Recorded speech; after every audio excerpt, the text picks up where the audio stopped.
The alarm bells were ringing all over the Galactic Council station. Captain Jake Morrison ran down the metal hallway, his boots making loud sounds on the floor. He had been sleeping when the emergency call came in. Now he was rushing to the main meeting room, where all the important aliens gathered. Jake was one of only 3 humans on the station. Earth had sent them here to learn about other species and help when needed. Most days were quiet and boring. Today was different. When Jake reached the big round room, he saw dozens of alien creatures sitting in their special chairs. Some looked like giant birds. Others had 6 arms and purple skin. A few had tentacles instead of legs. They were all talking at once, making strange sounds that the translation machines turned into words Jake could understand. In the center of the room stood a tall, thin creature that looked like a walking plant. Its skin was green and smooth with small leaves growing from its arms. This was Elder Talon from the planet Verdania. Jake had met him before. The Zealothi people were peaceful farmers who grew the best food in this part of the galaxy. Elder Talon was shaking. His big black eyes were full of fear. He held a small device in his hand that showed moving pictures. "Please, honored council." "Members," Elder Talon said. His voice was soft and sad.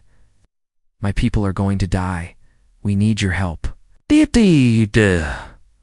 pictures on his device showed huge black spaceships flying through space. There were hundreds of them, all heading toward a beautiful green planet. Jake knew those ships. They belonged to the Korthok Empire, a group of warrior aliens who loved to fight and take things from others. "The Korthok fleet will reach Verdania in 3 days," Elder Talon continued. "We have no weapons. We have no soldiers. We only know how to grow food and live in peace. They will kill us all and take our world." The alien council members looked at each other. Some made clicking sounds with their mouths. Others moved their tentacles in worried patterns. Jake could see they were scared. To Commander Lisa Brooks, Jake's partner, sat next to him. She was a smart woman who knew a lot about fighting and tactics. She leaned over and whispered, 200 Korthok warships. Zealothi don't stand a chance." An alien that looked like a giant turtle with a shell covered in jewels stood up. This was Counselor Vex, one of the most important leaders in the room. "Elder Talon," Counselor Vex said in a deep, slow voice, "we understand your problem. The council will help as much as we can." Elder Talon's face showed hope for the first time. "Thank you. What can you send?" Counselor Vex looked around the room. Other aliens nodded their heads or made agreeing sounds. "The Milani Republic will send 2 medical ships," announced a blue alien with 4 eyes. "The Crestorian Union can spare 5 cargo ships with food supplies," added another creature that looked like a walking crystal. "We have some old defense drones we can send," offered a bird-like alien. Maybe 20 of them still work, Jake felt. Sick to his stomach. He looked at Lisa and she had the same expression on her face. These aliens were offering tiny amounts of help against a massive enemy fleet. It was like trying to stop a tsunami with an umbrella. Elder Talon tried to smile, but Jake could see the fear in his eyes. "Thank you all. Every bit of help matters." Everyone in the room knew the truth. A few medical ships and some old drones would not stop 200 Korthok warships. The Zealothi were going to die, and these council members were just making themselves feel better by offering small amounts of aid. Jake stood up, while the aliens turned to look at him. Most of them were much bigger than humans, but Jake did not. "Feel small. What about Earth?" Jake asked. "What will the humans send?" Counselor Vex made a sound like a laugh. "Captain Morrison, your species is still new to the galaxy. You do not expect much from such a young civilization. Perhaps you could send a small patrol ship to help evacuate some civilians."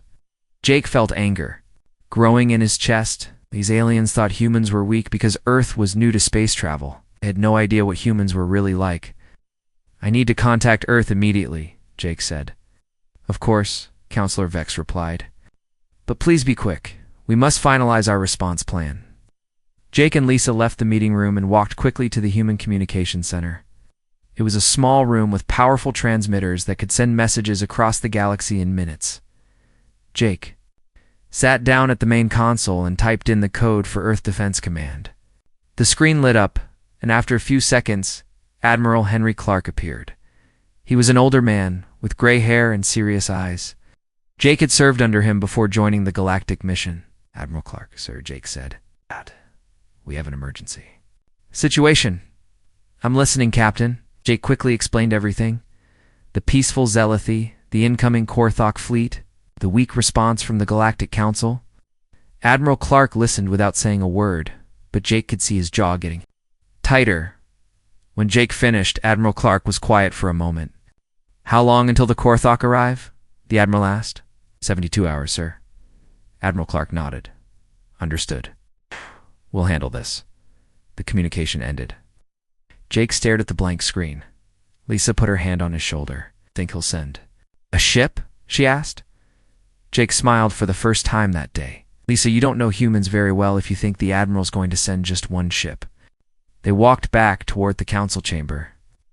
Jake could already imagine what was happening on Earth right now. Admiral Clark would not be making plans to send a small patrol ship. He would be doing something much bigger. The other aliens in the galaxy were about to learn something important about humans. And someone asked for help. Humans did not do things small. They did things right. Admiral Henry Clark stood in the main command center of Earth's Defense Headquarters. The room was huge, with screens covering every wall. Hundreds of officers worked at their stations, watching over Earth's military forces spread across the galaxy. Clark had been a soldier for 40 years. He'd fought in 3 wars and helped build Earth's space navy from nothing. He was not the kind of man who did things halfway.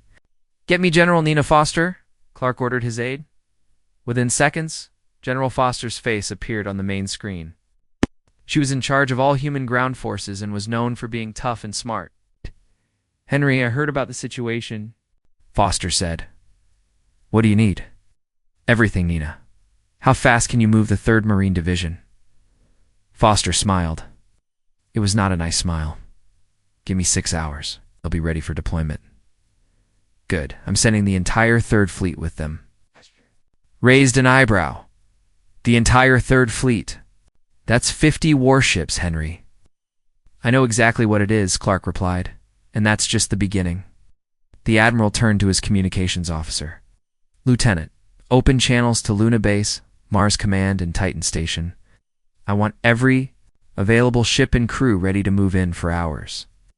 "Sir," the young officer said carefully, "that's almost our entire home defense fleet." Clark looked at him with cold eyes. "Lieutenant, do you think the Korthok are planning to attack Earth in the next week?" "No, sir. Then we don't need those ships sitting here doing nothing. We need them saving lives across the solar system." Human military bases came alive with activity. On Luna Base, Captain Ryan Stone was eating lunch when the alarm sounded. He ran to the docking bay where his ship, the UES Valiant, was docked. Stone had commanded the Valiant for 3 years. It was a heavy cruiser built for war with thick armor and powerful weapons. The ship had been designed to fight in Earth's dangerous space environment where solar storms and asteroid fields could destroy weaker vessels. "Captain." His first officer, Commander Alex Turner, ran up to him. "We have orders to deploy immediately." Something about helping some aliens called the Zealothy. "Never heard of him," Stone said as they boarded the ship. "But if Command says they need help, that's good enough for me." All around them, other ships were preparing to leave. Destroyers, cruisers, battleships, and support vessels all received the same orders. Get ready. Get moving. People need help. On Mars, Dr. Elena Martinez packed her medical supplies.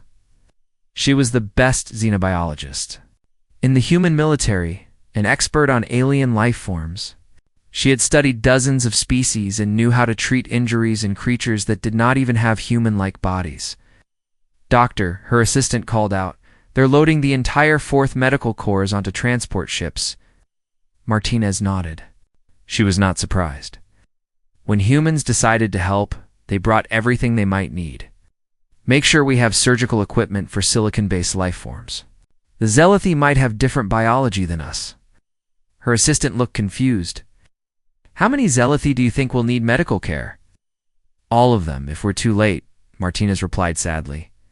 Back on Earth, Admiral Clark received reports from across the solar system. Every human military base was sending ships and troops. The response was massive and fast. Admiral, his aide reported. We have confirmation from all stations. Total deployment: 53 warships, 212 support vessels, 15,000 Marines, medical corps, engineering teams, and agricultural specialists. Clark nodded. This seemed right to him. How long until the first ships reach Verdania? We're 28 hours at maximum burn, sir, and the Korthok fleet. 72 hours out, according to Captain Morrison's report. Perfect. We'll be there. First, on the EU's Valiant, Captain Stone gathered his senior officers in the briefing room. He looked at the data about Verdania and its people. So let me understand this, Commander Turner said. We're sending a quarter of Earth's navy to protect a planet full of farmers we've never met? That's right, Stone replied. Against an enemy that hasn't threatened Earth in any way. Correct. Turner shook his head. The other alien species must. Think we're crazy? Lieutenant Maria Santos, the communications officer, laughed. Sir, I've been monitoring alien chatter. They think we're sending maybe 1 or 2 ships. They have no idea what's coming. Stone smiled. Good. Let them be surprised. Across the fleet, similar conversations were happening. Human crews prepared for battle, but they also prepared for much more. Engineering teams brought equipment to build hospitals and schools. Agricultural specialists carried seeds and farming tools. Construction crews loaded materials to build orbital defense stations. The aliens had asked for help. Humans were bringing solutions. On the Galactic Council station, Jake Morrison waited for news from Earth. He and Lisa had returned to the council chamber, where the alien representatives were still making their small offers of aid. The final. Councilor Vex announced, is 17 medical ships, 32 cargo vessels with supplies, and 43 defense drones. This should provide adequate assistance to the Zealothi people. Elder Talon bowed his head. Ashe. Jake could see he was trying not to cry. Everyone knew 43 old drones could not stop 200 Korthok warships. What about the humans? Elder? Talon asked quietly. All eyes turned to Jake. He stood up slowly, his heart beating fast. He had just received a message from Admiral Clark with the deployment numbers. Earth is sending help, Jake said simply. How many ships? Counselor Vex asked. Jake took a deep breath. 265 vessels, 15,000 personnel. Estimated arrival, 6 hours before the Korthak fleet. The room went completely silent. Every alien stared at Jake with wide eyes or whatever they used to see. Some made choking sounds. Others dropped things they were holding. Did you say 200 ships? Elder Talon whispered. 265, Jake corrected. Plus full military, medical engineering, and agricultural support. Counselor Vex made a sound like a broken machine for farmers you have never met. Jake looked around the room at all the shocked alien faces. Elder Talon asked for help. Humans don't do small help. Lisa smiled beside him. She knew what was coming next. The Korthok Empire was about to learn something important about humans. When Earth decided to protect someone, they did not send a patrol ship. They sent a fleet. The space around Verdania was quiet and peaceful. The green planet spun slowly, its surface covered with farms and forests. Cities built by the Zealothi looked like giant gardens, with buildings that grew from living trees instead of metal and stone. Captain Ryan Stone stood on the bridge of the EU's Valiant, watching his fleet take positions around the planet. 265 human ships moved like dancers in space, each one knowing exactly where to go. Defensive grid is in place, Captain Commander Alex Turner reported. All ships ready for combat. Stone nodded. The human fleet had arrived. 6 hours ago, much faster than expected. They had pushed their engines to maximum power, racing to reach Verdania before the Korthok fleet arrived. The Zealothi had been shocked when the humans appeared. Elder Talon himself had contacted the fleet, his voice full of amazement and gratitude. He could not believe that strangers from across the galaxy had come to help his people. Captain Lieutenant Maria Santos called from her communications station. I'm receiving a transmission from the planet. Elder Talon wants to speak with you. It's Stones. face appeared on screens all across Verdania. The Zealoty people gathered around to see the human who had come to save them. "Captain Stone," Elder Talon said, his voice shaking with emotion, "we cannot thank you enough. Your ships are beautiful and powerful, but there are so many Korthok vessels coming. Are you sure you can protect us?" Stone smiled. "Elder Talon, my people did not come here to try. We came here to succeed." On the planet below, Zealoty families looked up at the sky. They could see the human ships as bright dots against the stars. For the first time in weeks, they felt safe. But the Korthok fleet was still coming. Warlord Grexus commanded the Korthok invasion force from his flagship, the Bloodfang. He was a huge creature with thick gray skin and teeth like knives. His species had conquered dozens of worlds, and Verdania was supposed to be easy prey. "Report," Grexus growled at his communications officer. "Warlord, we are detecting ships in the Verdania system." "Many ships." Grexus laughed. It sounded like rocks grinding together. The Galactic Council sent their pitiful rescue fleet. "Many ships." The officer looked at his screens again. His face went pale. "Sir, I count over 200 vessels. They appear to be ... human." Grexus stopped laughing. "Human. The new species from the small blue world? Yes, sir. They have completely surrounded Verdania. Their ships are larger and more heavily armed than our intelligence reports suggested." Grexus felt anger rising in his chest. The humans were supposed to be weak. They had only been in space for a few decades. Could they field such a large fleet? "It does not matter," Grexus decided. "We have 200 ships. We'll crush them and take the planet." The Korthok fleet dropped out of hyperspace. At the edge of the Verdania system, their ships were black and ugly, covered with weapons and armor plates. They looked like flying fortresses built for war. On the EU's Valiant, alarms began to ring. "Korthok fleet has arrived," Turner reported. 200 ships, just as expected." Stone walked to the center of the bridge, opened a channel to their flagship. Moment later, Warlord Grexus appeared on the main screen. He was even uglier than Stone had imagined, with scars covering his face and small red eyes full of hate. Human Grexus snarled, "You have made a mistake coming here. Leave now, and we will not destroy your ships." Stone looked at the alien warlord with calm eyes. "Warlord Grexus, you are the one who has made a mistake. Return your fleet around and leave this system immediately." Grexus roared with laughter. "You think your small fleet can stop the mighty Korthok Empire? We have conquered 100 worlds. And today, you will learn why you should not try to conquer this one," Stone replied. "You have 30 seconds to withdraw." "Or what?" Grexus demanded. Stone's expression did not change. "Or we will show you what happens when you threaten people under human protection." Grexus cut the communication and turned to his officers. "All ships, attack formation. Destroy the human fleet." On the human ships, captains received their orders from Stone. This was not going to be a defensive battle. Humans did not fight that way. They had learned long ago that the best defense was a strong attack. "All ships," Stone announced over the fleet communication system. "Weapons free. Protect Verdania."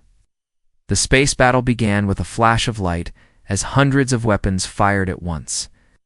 The Korthok ships moved forward in a straight line the way they always fought, expected their enemies to run away or hide behind the planet. The humans did something different. They charged.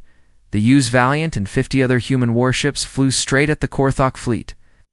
Their weapons fired continuously, and their thick armor absorbed the enemy's return fire. These ships had been built to survive in Earth's dangerous solar system, where radiation and debris could destroy weaker vessels. Commander Turner watched his tactical display with amazement. "Captain, their weapons are barely scratching our armor." "Earth builds tough ships," Stone replied. "These Korthok have never fought anything like us." The human ships tore through the Korthok formation like sharks through a school of fish. Human weapons were designed to punch through asteroid rock and metal. Korthok armor was no match for them. Warlord Grexus watched in horror as his ships exploded one by one. The humans fought with a fury and skill he had never seen before. They moved like they had been born in space, turning and diving in ways that should have been impossible. "How are they so fast?" Grexus demanded. His tactical officer was shaking. "With fear, sir. These ships are built for combat in gravity wells and asteroid fields. They can maneuver in ways our ships cannot match. More Korthok vessels died. The humans were not just winning the battle, they were destroying the Korthok fleet completely." "Retreat," Grexus finally ordered. "All ships retreat immediately." But it was too late. The human ships had surrounded them. Captain Stone's voice came over the communication system one last time. "Warlord, you threatened innocent people. That was your mistake." When the battle ended, only 38 Korthok ships remained out of 200. They limped away from Verdania as fast as their damaged engines could carry them. The rest were floating debris in space. The human fleet had not lost a single ship. On Verdania, the Zealothi people cheered and cried with joy. They gathered in their cities to celebrate their salvation. Elder Talon looked up at the human ships with wonder. "They came for us," he whispered. "Strangers from across the galaxy, and they came to save us." Captain Stone stood on his bridge, watching the retreating Korthok ships disappear into hyperspace. The battle was over, but he knew the humans' work was just beginning. "Santos," he called to his communications officer, "send a message to Admiral Clark. Tell him Verdania is secure." "Yes, sir. What about our next orders?" Stone looked down at the peaceful green planet below. "You stay here and make sure this never happens again." 3 days after the battle, the first human transport ships landed on Verdania. Colonel Pete Williams stepped off the loading ramp and looked around at the beautiful green world. The air smelled like flowers and fresh grass. Everything was peaceful and clean. Behind him, thousands of human marines and engineers unloaded their equipment. They had not come to conquer or occupy. They had come to build and protect. Elder Talon walked up to meet the colonel. The tall, plant-like alien moved slowly, still amazed by everything the humans had done. "Colonel Williams," Elder Talon said, "my people are grateful beyond words. You have saved us from destruction." Williams smiled and shook the alien's hand. Carefully, Zealothy's skin felt like smooth bark. "Elder Talon, saving you was just the beginning. We're here to make sure this never happens again." The colonel pointed to his troops, who were already setting up equipment and machinery. "We brought construction teams, medical specialists, and engineers. We're going to help you build a better defense system." Elder Talon looked confused. "The battle is over. The Korthok have been defeated. The Korthok might come back," Williams explained. "Or some other hostile species might try to attack you. We're going to make sure you're ready for anything." Over the next few weeks, the humans transformed Verdania in ways the Zealothi had never imagined. Engineer Sam Davis led a team that built orbital defense stations around the planet. These were not simple weapons platforms. They were complete military bases in space, with living quarters, medical facilities, and communication centers. Talon Davis explained as they watched the construction from the ground. "These stations will automatically defend your planet, even if no one is operating them. They have sensors that can detect hostile ships from light years away." The Zealothi leader watched human ships carrying massive pieces of metal and machinery into orbit. "This must be very expensive for your people." Davis shrugged. "We have plenty of resources. Besides, what's the point of having advanced technology if we don't use it to help our friends? It's on the planet's surface." Dr. Elena Martinez set up medical centers in every major Zealothi city. She had studied their biology during the journey to Verdania and learned how to treat their unique plant-like bodies. "Doctor," her assistant called out, "the Zealothi are asking if we can help with their agricultural problems too." Martinez looked up from her work. "What kind of problems? The crops have been failing in the northern continent." "Some kind of soil disease." Martinez smiled. "Tell them we'll take a look. We brought agricultural specialists for a reason." The human agricultural team, led by Dr. Sarah Mitchell, analyzed the Zealothi farming methods. They discovered that the soil disease could be cured with bacteria from Earth, but they did not stop there. "Elder Talon," Dr. Mitchell said during a meeting, "we can fix your soil problem. But we can also help you grow much more food than before." She showed him pictures of Earth crops that had been modified to grow in Verdania's soil. These plants will produce 3 times more food than your current crops. They're also resistant to disease and bad weather.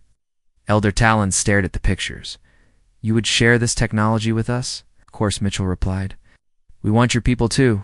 Be healthy and well-fed. Meanwhile, Colonel Williams and his Marines were busy building permanent structures.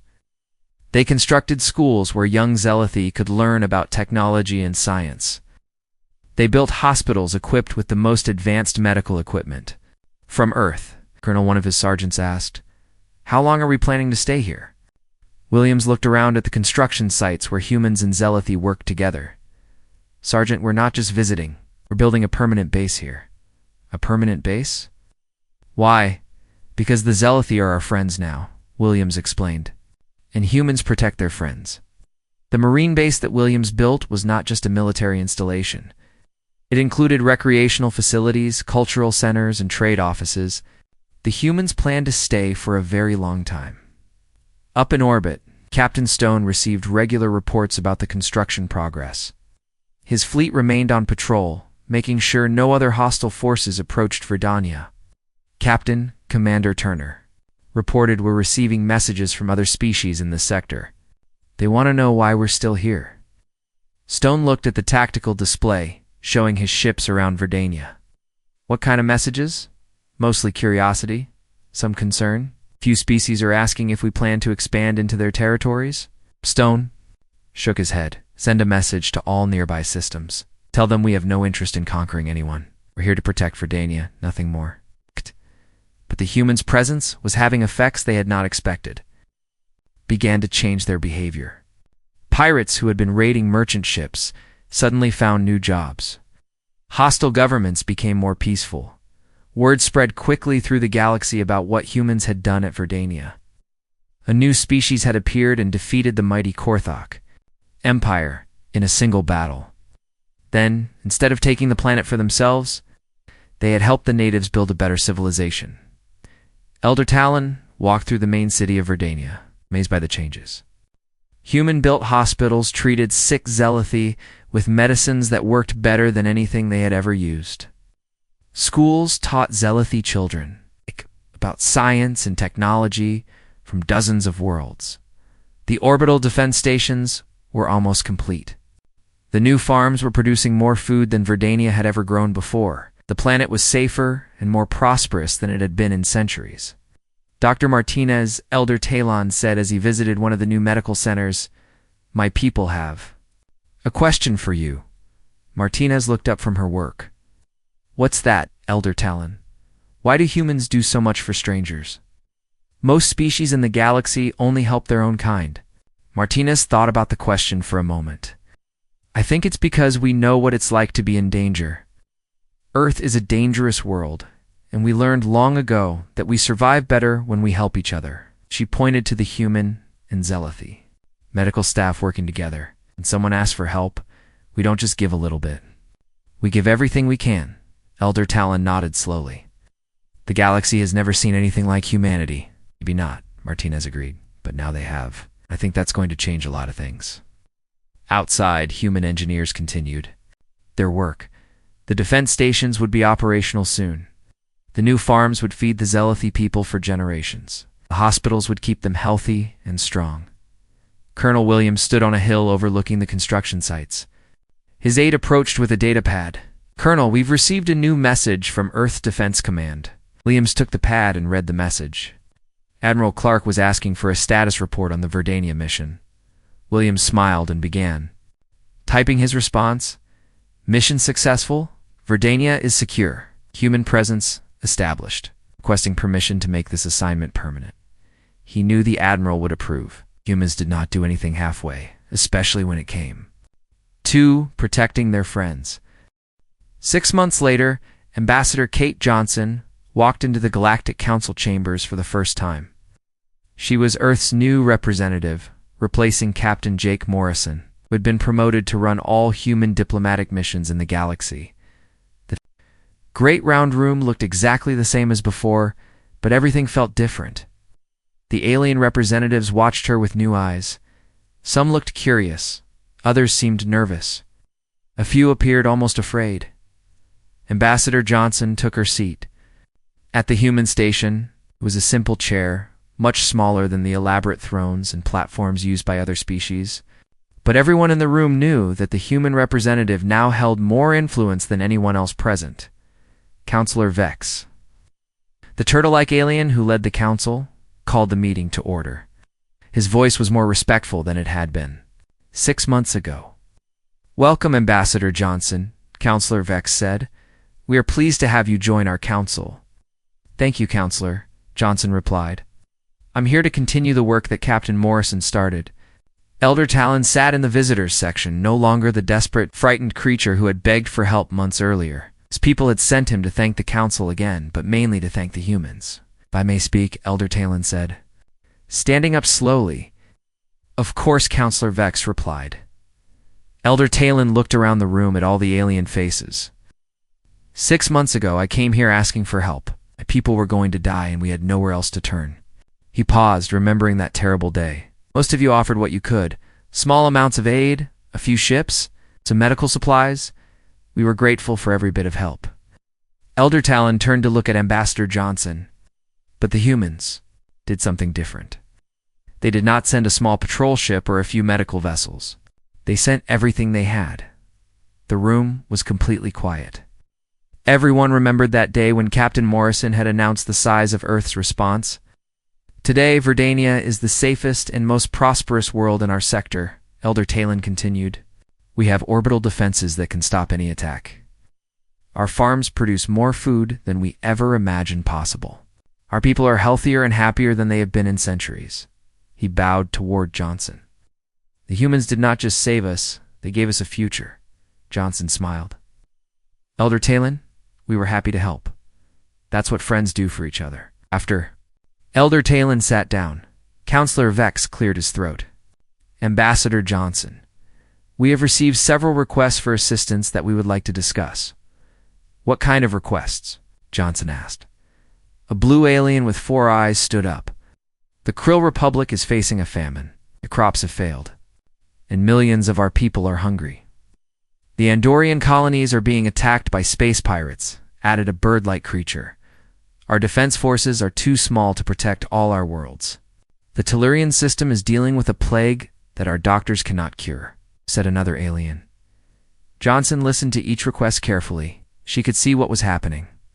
Word had spread across the galaxy about what humans had done for Verdania. Now everyone wanted human help with their problems. "These are all serious situations," Johnson said.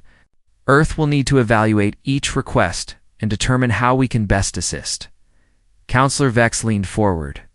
"Ambassador, we understand that humanity has limited resources. We would not expect the same level of response that Verdania received." Johnson looked at him with surprise. "Counselor Vex, I think you misunderstand something about humans. What do you mean? You seem to think that what we did for Verdania was unusual for us, that we made some kind of special effort because the situation was desperate." She stood up and walked to the center of the room. "That's not how humans work. When someone asks us for help, we don't give them part of what they need. We give them everything they need to solve their problem completely." The alien representatives looked at each other with amazement and worry. "Are you saying," the blue alien asked slowly, "that humanity would respond to our famine with the same level of commitment you showed Verdania?" "If that's what it takes to solve the problem, yes," Johnson replied, a nervous alien with tentacles. 4 arms spoke up. "But surely you cannot help everyone at once. Your resources must have limits." Johnson smiled. "You're right, we can't help everyone at the same time, but we can help each of you completely, one at a time." She returned to her seat. "Earth Defense Command has asked me to announce the creation of the Human Assistance Protocol. Any species that requests our help will receive a full evaluation of their situation. If we decide to assist, we will provide whatever is necessary to solve the problem permanently." "Whatever is necessary?" Counselor Vex repeated. "Whatever is necessary," Johnson confirmed. "We don't believe in half measures." Over the next few hours, Johnson received formal requests for help from 12 different species. Food shortages, pirate attacks, diseases, natural disasters, and technological problems. The galaxy was full of species that needed assistance. As the meeting ended, Johnson walked with Jake Morrison toward the human quarters. He had stayed on the station to help with the transition. "Think we can handle all those requests?" Morrison asked. Johnson laughed. "Jake, 6 months ago, nobody in the galaxy knew humans existed. Now everyone wants our help. I'd say we're making progress." "Admiral Clark is going to need to build more ships," Morrison observed. "Good thing Earth has plenty of shipyards," Johnson replied. They stopped at a window that looked out into space. In the distance, they could see human patrol ships keeping watch over the station. Earth now had military vessels throughout the galaxy, protecting dozens of worlds and trade routes. "You know what's interesting?" Morrison said. "The pirate attacks in this sector have dropped by 90% since we arrived." "Word travels fast," Johnson agreed. "Nobody wants to mess with planets that have human protection." As if to prove his point, a message came through on Johnson's communication device. It was from a species called the Hegemony, one of the more aggressive civilizations in the galaxy. The message was simple. The Hegemony respects human territorial claims and wishes to establish peaceful trade relations. Johnson showed the message to Morrison. 6 months ago, these same aliens were threatening 3 different species in this sector. "Funny how that works," Morrison said. "When bullies realize they might have to fight someone their own size, they suddenly become very polite." Johnson looked back at the council chambers, where alien representatives were still discussing the human offers of assistance. "Jake, I think we're going to change this galaxy." "Change it how?" "Right now, most species only care about themselves. They give tiny amounts of help when someone asks, just enough to feel good about themselves. But we're showing them a different way." She pointed to the ships outside. "We're showing them what it looks like when someone actually solves problems. Instead of just treating symptoms." Morrison nodded. "And everyone else is starting to wonder why they never thought of doing things that way." In the distance, a new emergency signal began broadcasting. Another species, another crisis, another call for help. Johnson checked her communication device. Earth Defense Command was already mobilizing ships and troops. Admiral Clark had received the signal and was preparing a full response. "Here we go again," Morrison said. Johnson smiled. "Jake, there are thousands of species in this galaxy. Most of them have problems they can't solve alone. We're going to be very busy." "Good thing humans like staying busy," Morrison replied as they watched. The first ships of a new human relief fleet jumped to hyperspace, racing toward another world in need. The galaxy was learning something new about the species from the small, blue planet. Humans didn't do small help. They sent fleets.